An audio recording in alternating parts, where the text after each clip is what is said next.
Anyway, Paul, more whining about immigration now from The Guardian. Anything to it this time? They do. Suella Braverman, which is their favourite person to talk about. Suella Braverman halted annual inspections of immigration detention centres, such as Brook House last year, shortly after the ministers received direct warnings that vulnerable people such as torture victims had been left unprotected, the immigration watchdog has discussed. Now, the reason this is in The Guardian is because it was written by David Neal, and David Neal is the Chief Inspector of the Independent Borders and Immigration Group.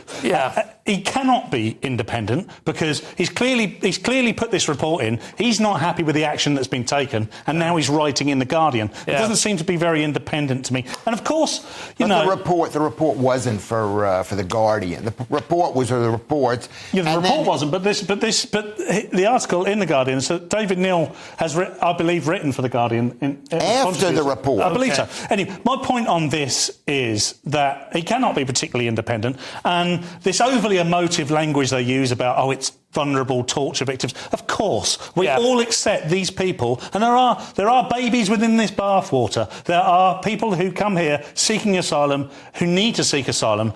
However, we seem to have politicised this whole thing to try and play on people's heartstrings. And of course, there's only so much Suella Braverman can do, and she, you know, it's difficult to say whether she deliberately halted anything.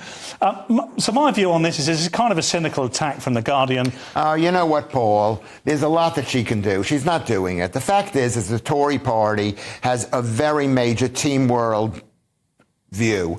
They're team world, a lot of the Tories. They don't want to get rid of the immigrants. They love the immigrants. It helps the business. It helps them pick. It just helps team world. Can I just say there's one aspect of it I thought was quite interesting, that Neil, who I don't know much about the guy you're mentioning, was a brigadier in the Royal Military Police.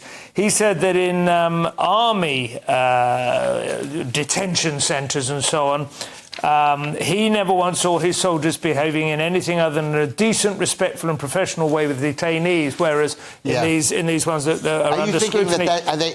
You're not laughing at that. No, well, that's exactly what I'm thinking. I mean, there was quite a lot of evidence that wasn't... Maybe his particular ones, maybe he did drill and white, but he seems to be saying these kind of quasi-civilian, the screws basically in the immigration centres were behaving badly, would belittle and dehumanise, use racist language and so on. The soldiers would never do that.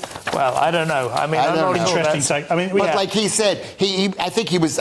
so maybe I'm going to change my mind about what Paul said, because I think he isn't being objective, because he said there was also one detainee who someone made homophobic comments about. This is... there's thousands of people in this... First of all, torture, and then somebody... Anyway...